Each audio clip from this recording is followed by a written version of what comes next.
Hello दोस्तों, हमारे AMTC YouTube channel में आप सभी का स्वागत है। चलिए मैं आज आप लोगों के लिए वीडियो लेकर आया हूँ परमाणु संरचना का, जिसमें polytechnic, paramedical, ITI, BSc nursing, agriculture, तो जो भी है एंट्रेंस एग्ज़ाम जो भी देने वाले हैं सभी के लिए इस चैप्टर से बहुत ही क्वेश्चन आता है। तो इस क्वेश्चन को ज़्यादातर जितना क्वेश्चन आपको मैं बताऊंगा उससे अंदर ही आपको पूछा जाएगा, तो इतना क्वेश्चन को आप देख ले तो आपको बहुत हद तक क्वेश्चन बन जाएगा। ठीक है, तो सो गाइस आप बने रहे हमारे साथ, हमारे AMTC चैनल के साथ। और आपको वीडियो अच्छा लगे और समझ में आए तो प्लीज़ वीडियो को लाइक करिएगा और अपने दोस्तों के पास शेयर भी करिएगा।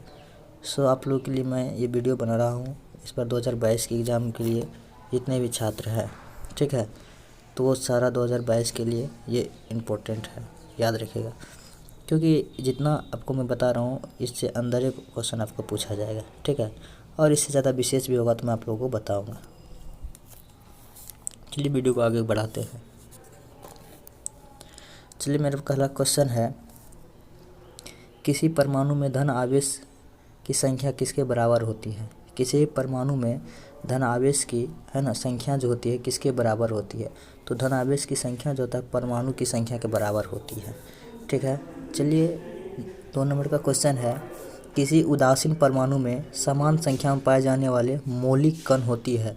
देखिए यहाँ पे वैसे यहाँ पे कहा गया है उदासीन परमाणु में पूछ रहा है। यदि हमको परमाणु का मौलिक कण पूछता तो इलेक्ट्रॉन, प्रोटॉन, न्यूट्रॉन दोनों होता है, ठीक है, लेकिन हमको उदासीन परमाणु में पूछ रहा है तो इसका करेक्ट आंसर डी हो जाएगा, ठीक है। तो इसका सही आंसर क्या होगा? डी होगा। चलिए अगला क्वेश्चन है 3 नंबर का, कि इलेक्ट्रॉन की सन्निहित है ना संहति मतलब द्रव्यमान, ठीक ना, होती है, मतलब इलेक्ट्रॉन की द्रव्यमान होती है। तो याद रखिएगा इसकी संहति द्रव्यमान जो होती है कितना होता है, तो इसका याद रखिएगा 9.1 × 10⁻⁻28 ग्राम होता है, ठीक है। चलिए अगला क्वेश्चन है, कैथोड किरण बनी होती है। कैथोड किरण जो होता है किसका बना होता है, ठीक ना, तो ये कैथोड किरण जो है, ठीक ना, इलेक्ट्रॉन से बनी होती है। किससे बनी होती है? इसका सही आंसर क्या हो जाएगा? ए हो जाएगा, ठीक है ना, इलेक्ट्रॉन से बनी होती है। चलिए अगला क्वेश्चन है, किसी अक्रिय गैस के बाह्यतम सेल में इलेक्ट्रॉन की संख्या होती है। तो बाह्यतम कक्षा में मतलब सेल में, यदि बाह्यतम के सेल में इलेक्ट्रॉन की संख्या जो होती है तो 8 होती है। कितना होती है? 8। करेक्ट इसका सही इसका क्या हो जाएगा? सी हो जाएगा। चलिए अगला क्वेश्चन है कि किसी परमाणु का परमाणु द्रव्यमान 35 एवं उसकी परमाणु संख्या 20 है, तो उस परमाणु का वर्तमान न्यूटन की संख्या ज्ञात करें। हमको कहा था न्यूटन की संख्या ज्ञात कर ले, मतलब परमाणु द्रव्यमान और परमाणु संख्या हमको दिया गया है, तो इसमें न्यूटन की संख्या कितना होगा? तो देखिए इसमें हम जानते हैं Z बराबर होता है, ठीक ना, Z बराबर होता है P+, है ना, P+ क्या होता है? N होता है। तो हमको किसका संख्या मांग रहा है? N की संख्या मांग रहा है ना। तो यहाँ पे N की संख्या जो हमको मांग रहा है तो कितना होगा? तो N की संख्या यहाँ पे, ठीक ना, देखिए N की संख्या हो जाएगा, टोटल कितना दिया गया हमको? 35 दिया गया है, और यहाँ पे परमाणु संख्या कितना दिया गया हमको? 20 दिया गया है, ठीक ना। तो द्रव्यमान संख्या और यहाँ पे क्या दिया गया है हमको? परमाणु की संख्या भी दिया गया है। तो क्या करेंगे 35 में से हम क्या करेंगे 20 को घटा देंगे, ठीक ना, घटा देंगे तो हमको निकल जाएगा, इसका सही आंसर हो जाएगा 15 हो जाएगा, ठीक है। चलिए अब देखिए यहाँ पे जैसे आप हम कह सकते हैं तो Z बराबर क्या होता है? P+N होता है। तो हमको Z भी दिया गया है तो यहाँ पे Z - P हो जाएगा बराबर N। तो यहाँ पे N का मतलब कितना हो गया?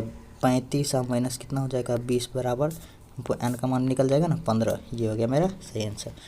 चलिए आगे की ओर बढ़ते हैं। देखिए यहाँ पे अगला क्वेश्चन है, M सेल में इलेक्ट्रॉन की संख्या होती है। M सेल में इलेक्ट्रॉन की संख्या होती है, कितना होती है? तो M सेल में इलेक्ट्रॉन की संख्या जो होती है, ठीक ना, तो देखिए सेल कितना होता है? KLMN सामान्यतः इतना होता है, O भी होता है P भी होता है।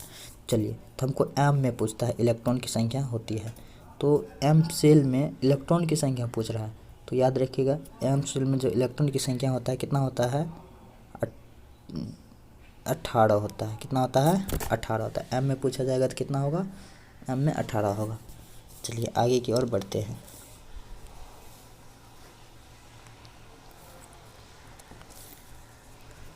चलिए अगला क्वेश्चन है कि यहाँ पे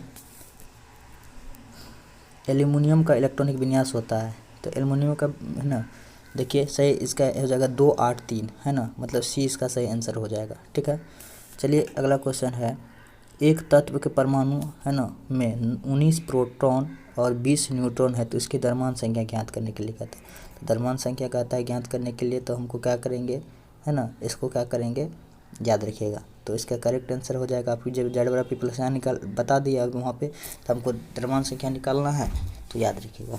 तो द्रव्यमान संख्या इसका हो जाएगा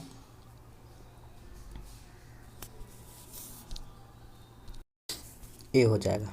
ठीक है, चलिए देखिए कि जेड बराबर पी प्लस एन होता है, तो हमको जेड बराबर एन जेड निकालना है, मतलब परमाणु की संख्या। जैसे ए बराबर भी पी प्लस एन होता है, जेड को इस है ना सिद्ध करते हैं, या तो ए बराबर या जेड बराबर। चलिए देखिए 10 नंबर का क्वेश्चन है, वैसे तो जिसकी परमाणु संख्या समान हो परंतु है ना परमाणु द्रव्यमान भिन्न भिन्न हो, परमाणु संख्या समान और परमाणु द्रव्यमान भिन्न भिन्न हो, क्या कहलाता है।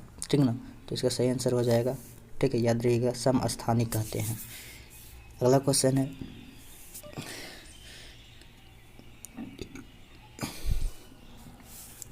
निम्नलिखित में से है ना कौन न्यूटन नहीं है, यानी गुण न्यूटन का नहीं है। निम्नलिखित में से कौन न्यूटन का गुण नहीं है, तो याद रखिए इसका करेक्ट आंसर हो जाएगा डी। डी जो है न्यूटन का गुण नहीं है। न्यूटन का द्रव्यमान प्रोटॉन के द्रव्यमान से का 40 गुना है, ये गुण नहीं है। प्रोटॉन दृश्य होता है, ठीक ना, प्रोटॉन दृश्य होता है, तो इसका हो जाएगा याद रखिएगा हाइड्रोजन परमाणु के नाभिक के, है ना, हाइड्रोजन परमाणु के नाभिक के। अगला क्वेश्चन देखिए 13 नंबर का, न्यूटन के आविष्कार थे, तो न्यूटन का आविष्कार किसने किया। ठीक ना, तो अब देखिए एक इसका ट्रिक भी होता है याद करने का। ठीक है, न्यूटन का आविष्कार किसने किया, तो याद रखिएगा न्यूटन का जो आविष्कार किया, ठीक ना, चैडविक ने किया। ठीक है, अब देखिए इसको समझते हैं कैसे, आप इस छोटा सा एग्जाम्पल को लेकर आप समझ सकते हैं। ठीक है, तो देखिए यहाँ पे इसको याद रखने के लिए होता क्या है, तो आप याद रखने में आसान होगा। जैसे ईट पर नाच, मतलब ये छोटा सा ट्रिक हुआ। ठीक है, ई से हुआ इलेक्ट्रॉन, है ना, है ना, पी से हुआ प्रोटॉन, एन से हुआ न्यूट्रॉन। ठीक ना, देखिए अब देखिए यहाँ पे इसको याद रखिएगा, एक कंबाइंड को। ठीक है ना, एक कंबाइंड को याद रखिएगा। ठीक है, जैसे कि ई अटो, तो ई मतलब इलेक्ट्रॉन, इलेक्ट्रॉन कौन सा टॉमसन, प्रोटॉन, है ना, रदरफोर्ड, है ना, टी से टॉमसन, आर से रदरफोर्ड, और यहाँ से न्यूटन का खोज चौ से चैडविक, है ना, तो न्यूटन का खोज किसने किया, चैडविक ने किया। ठीक है, इस प्रकार से आप याद रख सकते हैं। चलिए ईट पर नाच, ये छोटा सा ट्रिक है। चलिए आगे बढ़ते हैं। देखिए अगला क्वेश्चन है 14 नंबर का, कि किसी तत्व के समस्थानिक में क्या होते हैं। किसी भी तत्व के समस्थानिक में, ठीक ना, होते हैं परमाणु संहति, मतलब द्रव्यमान भिन्न, परमाणु द्रव्यमान भिन्न होता है तथा परमाणु संख्या समान होता है, तो इसका सही आंसर बी हो जाएगा। ठीक है, चलिए अगला है, तत्व ए परमाणु संख्या 13 है, तत्व ए की परमाणु संख्या 13 है। ठीक है, और इसमें से संयोजी इलेक्ट्रॉन की संख्या होगी, तो संयोजी इलेक्ट्रॉन की जो संख्या होगी, ठीक ना, इसमें 4 होगी। ठीक ना, अगला क्वेश्चन दे, निम्नलिखित में नाभिकीय है ना युग्मों में समस्थानिक है। नाभिकीय युग्मों, युग्म मतलब क्या होता है, जोड़ा, इसमें समस्थानिक है। ठीक ना, तो देखिए इसमें समस्थानिक जो होगा ये हो जाएगा 17p 18n, और ये इतना ये बड़ा हो जाएगा। ठीक ना, इसको याद रख लीजिएगा। ठीक ना, इसका विश्लेषण हम करेंगे अगले वीडियो में। चलिए अगला है कि समस्थानिक के परमाणुओं में विभिन्नता होती है, समस्थानिक के परमाणुओं में विभिन्नता होती है कितना। ठीक ना, तो इसका सही आंसर हो जाएगा, ठीक ना, सी, क्या हो जाएगा, न्यूटन की संख्या में। किस में होती है, न्यूटन की संख्या में होती है। चलिए अगला क्वेश्चन है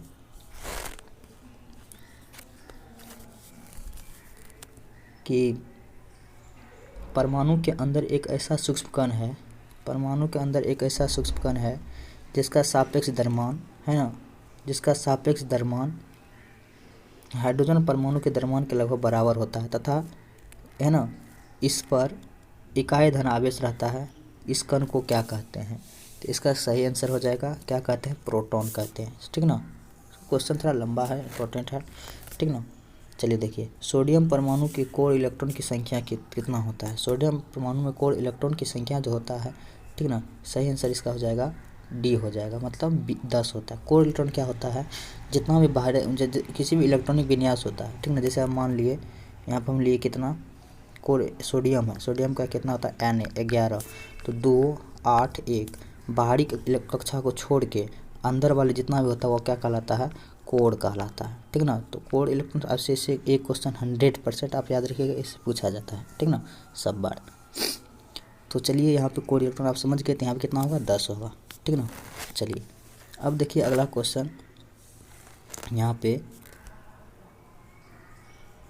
कि नाइट्रोजन और कार्बन है, ठीक ना, नाइट्रोजन और कार्बन है, ये क्या है। तो नाइट्रोजन और कार्बन जो है समभारिक है, ठीक है। सबसे भारी कण कौन है, तो सबसे भारी कण इसमें जो है, अगला क्वेश्चन देखिए, सबसे भारी कण पूछ रहा है, तो सबसे भारी कण जो है, ठीक ना, यहाँ पे इसका सबसे भारी कण हो जाएगा न्यूट्रॉन हो जाएगा। मेसॉन, प्रोटॉन और इलेक्ट्रॉन में से क्या होगा, सबसे भारी कण क्या होता है, न्यूट्रॉन होता है। इसको आप याद रख लीजिएगा, ठीक ना। अब देखिए यहाँ पे अगला क्वेश्चन है, किसी परमाणु है ना, किसी परमाणु का इलेक्ट्रॉनिक विन्यास 282 है, तो इसमें संयोजी इलेक्ट्रॉन की संख्या कितनी होगी, ठीक ना। तो ये जो पूछ रहा है, इसमें संयोजी इलेक्ट्रॉन की संख्या मतलब 282 मतलब कितना हो गया, 10 8 2 10 2 12, इसका मतलब मैग्नीशियम हो रहा है। तो मैग्नीशियम में संयोजी इलेक्ट्रॉन की संख्या कितनी होगी, तो इसका संयोजी इलेक्ट्रॉन की संख्या कितना होगा, 2 होगा, ठीक ना, क्योंकि इसका परमाणु संख्या कितना होता है, 2 8 2 दिया गया। तो संयोजी बाहरी कक्षा जो होता है, जो जितना इलेक्ट्रॉन भाग लेता है वही कहलाता है उसका संयोजी इलेक्ट्रॉन। तो यहाँ पे 2 हो जाएगा। चलिए अगला क्वेश्चन देखिए, ये अगला क्वेश्चन है कि किसी तत्व के m सेल में 2 इलेक्ट्रॉन है, m सेल में 2 इलेक्ट्रॉन है, इस तत्व की परमाणु संख्या होगी। तो m है ना, m सेल में 2 इलेक्ट्रॉन है, तो इस तत्व की परमाणु संख्या होगी। तो अब देखिए 2 इलेक्ट्रॉन है तो परमाणु संख्या कितना होगा, 2 इलेक्ट्रॉन तो परमाणु संख्या इसका कितना होगा, 12 है ना। m सेल में 2 इलेक्ट्रॉन है, तो याद रखिएगा कि Lm है ना, KLm, ये हो जाएगा KLm, ये किस में चल जाएगा, 2, ठीक ना। तो याद रखिएगा यहाँ पे आप लोग इसको याद रखिएगा। चलिए देखिए अगला क्वेश्चन है, ठीक है, ऑक्सीजन परमाणु में इलेक्ट्रॉन की संख्या होती है, कितना होती है, 8, ठीक है। फादर्स ऑफ एन एटम की उपाधि मिली थी, फादर्स ऑफ एटम की उपाधि किसे मिली थी, तो फादर्स ऑफ एटम की उपाधि जो है, ठीक ना, किसको मिली थी, डाल्टन को मिली थी, किसको मिली थी, डाल्टन को मिली। चलिए अगला क्वेश्चन है, कैथोड किरण क्या है, ठीक ना, कैथोड किरण क्या है। तो ये कैथोड किरण जो है, ठीक है, ये ठीक ना ऋणावेशित होता है, कण होता है। कैथोड किरण क्या होता है, ऋणावेशित कण होता है। एनोड क्या होता है, धनावेशित होता है। प्रोटॉन कण, अगला क्वेश्चन देखिए, प्रोटॉन कण है, ठीक ना, तो प्रोटॉन का जो कण है ये क्या है, ठीक ना, तो प्रोटॉन कण यहाँ देखिए, ऋणावेशित, धनावेशित, उदासीन। तो प्रोटॉन का जो कण होता है, ठीक ना, तो प्रोटॉन का कण क्या होता है, धनावेशित होता है, याद रखिए, पी से प्रोटॉन, पी से है ना, प्रोटॉन का परमाणु संख्या हमेशा क्या होता है, धनावेशित होता है। एक परमाणु की त्रिज्या होती है ना, एक परमाणु की त्रिज्या होती है, तो याद रखिएगा एक परमाणु का जो त्रिज्या होता है, ठीक ना, कितना होता है, 10⁻⁸ सेंटीमीटर होता है। इसका आंसर ए हो जाएगा। चलिए अगला क्वेश्चन है, ऑक्सीजन परमाणु में है ना इलेक्ट्रॉन की संख्या होती है। देखिए क्वेश्चन ये रिपीटेड है, कितना होती है, ऑक्सीजन परमाणु में इलेक्ट्रॉन की संख्या जो होती है, ठीक ना, कितना होती है, 8 होती है, ठीक है। परमाणु के नाभिक में है ना, नाभिक का व्यास होता है, ये बहुत इंपॉर्टेंट क्वेश्चन है। अगला क्वेश्चन, परमाणु के नाभिक का व्यास कितना होता है, तो परमाणु के नाभिक का व्यास जो होता है, ठीक ना, कितना होता है, 10⁻⁻15 सेंटीमीटर होता है, ठीक है। चलिए अगला क्वेश्चन है, द्रव्यमान संख्या बराबर होता है, किसके बराबर होता है, द्रव्यमान संख्या, ठीक ना, तो द्रव्यमान संख्या जो होता है, ठीक ना, ये किसके बराबर होता है, P+N के बराबर होता है, ठीक ना। द्रव्यमान संख्या किससे आता है, P+N मतलब या N+P होगा, ठीक ना। ये होता है Z बराबर क्या होता है, P+N, ठीक ना, Z बराबर P+N होता है, ठीक है। चलिए अगला देखिए, तो ये द्रव्यमान संख्या किसके बराबर होता है, तो ये बता दिया।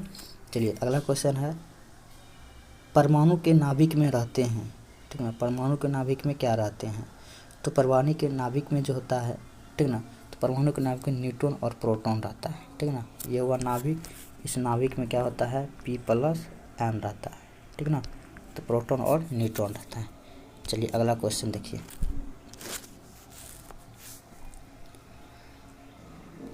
तो यहाँ पे अब देखिए, किसी कक्षा में 34 नंबर क्वेश्चन, किसी कक्षा में इलेक्ट्रॉन की अधिकतम संख्या होती है, ठीक है ना। किसी भी कक्षा में आपको पूछे तो अधिकतम संख्या पूछे, इलेक्ट्रॉन की अधिकतम संख्या होती है, ठीक है ना।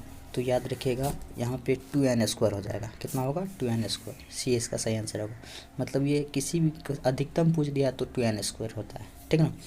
m सेल के उपकक्षा होंगे, है ना, m सेल की उपकक्षा। तो यहाँ पे देखिए आपको बताते हैं, है ना, K L M N होता है। तो यहाँ पे देखिए, तो इसमें क्या होता है?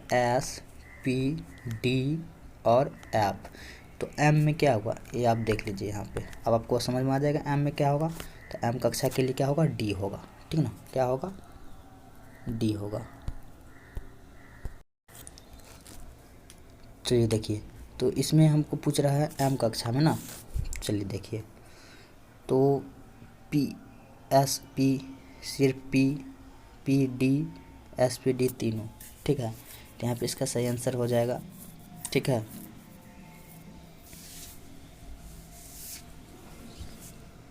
डी हो जाएगा, क्योंकि ओनली फॉर डी तो एम सेल की उपकक्ष होंगे, ठीक है ना। तो यहाँ के एम सेल के यहाँ तक जाएगा, एस भी आएगा, पी भी आएगा और डी भी आएगा। यहाँ पे ओनली फॉर एस या पी डी दिया रहता तो डी हो सकता था, लेकिन यहाँ पर आप देखिए KL M N S P D आता है एफ, तो इसका मतलब एम तक में पूछ रहा है तो ये तीनों आ गए। यदि ओनली फॉर डी रहता तो डी भी होता, ठीक ना। चलिए अब देखिए, मैग्नीशियम का विन्यास पूछा गया है। तो मैग्नीशियम का विन्यास क्या होगा? तो याद रखिएगा, मैग्नीशियम की परमाणु संख्या कितना होता है? 12, ठीक है ना। 12 तो 2 8 2, इसका करेक्ट आंसर क्या होगा? सी होगा, ठीक है। चलिए यहाँ पे देखिए, नेक्स्ट क्वेश्चन है 37 का। कार्बन और कार्बन, है ना, है कार्बन 12 और कार्बन 14, ये क्या है? देखिए C12 और C, है ना, 14, मतलब C12 और C14, ठीक है। तो ये है क्या है, ठीक है। तो इसका सही आंसर आपको देखिए, ठीक ना, ये हो जाएगा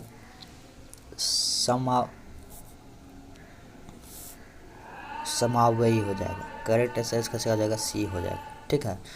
तो मतलब ये कार्बन 12 और कार्बन 14 जो क्या है? समावयी है, ठीक है। इसकी क्या होता है? संरचना सूत्र क्या हो जाता है? अलग अलग हो जाता है, लेकिन परमाणु संख्या क्या होता है? सेम ही रहता है, ठीक है। तो मतलब ये हो गया, इसका सही आंसर सी हो जाएगा। चलिए अगला क्वेश्चन है, किसी तत्व के नाभिक में पाए जाने वाले इलेक्ट्रॉन एवं प्रोटॉन का अनुपात, है ना, विषम संख्या हो तो उसका नाभिक होगा, ठीक है। ये बहुत ही मोस्ट इम्पोर्टेंट क्वेश्चन है, ठीक है। तो यहाँ पे न्यूट्रॉन और प्रोटॉन का अनुपात जो है विषम संख्या है, ठीक है। तो वह, है ना, उसका नाभिक होगा। कैसा होगा? तो उसका नाभिक जो होगा, ठीक ना, ये क्या होगा? अधिक अस्थायी हो जाएगा। कैसा होगा? अधिक अस्थायी हो जाएगा, ठीक है। चलिए अगला क्वेश्चन है, ठीक है, कि निम्न में से समस्थानिक के लिए समान नहीं है। कौन समस्थानिक के लिए समान नहीं है? तो समस्थानिक के लिए न्यूटन की संख्या समान नहीं है, ठीक है। अगला क्वेश्चन देखिए, किस नाभिक गैस के बहत्तम कक्षा में, किस निष्क्रिय गैस के बहत्तम कक्षा में, है ना, किसी भी निष्क्रिय गैस के बहत्तम कक्षा में कितने इलेक्ट्रॉन रहते हैं, ठीक है। तो मान लो निष्क्रिय गैस वो होता है जो किसी भी रासायनिक क्रिया में भाग नहीं लेता है, ठीक है ना। तो या तो इसका डी आंसर का सही रहेगा, या तो 2 या तो 8 रहेगा, ठीक है ना। निष्क्रिय गैस या तो 2, जैसे 2 हीलियम हो गया, है ना, 10 नियॉन हो गया, ठीक है, ये तो रहेगा। तो चलिए, वीडियो आपको समझ में आया होगा, ठीक है।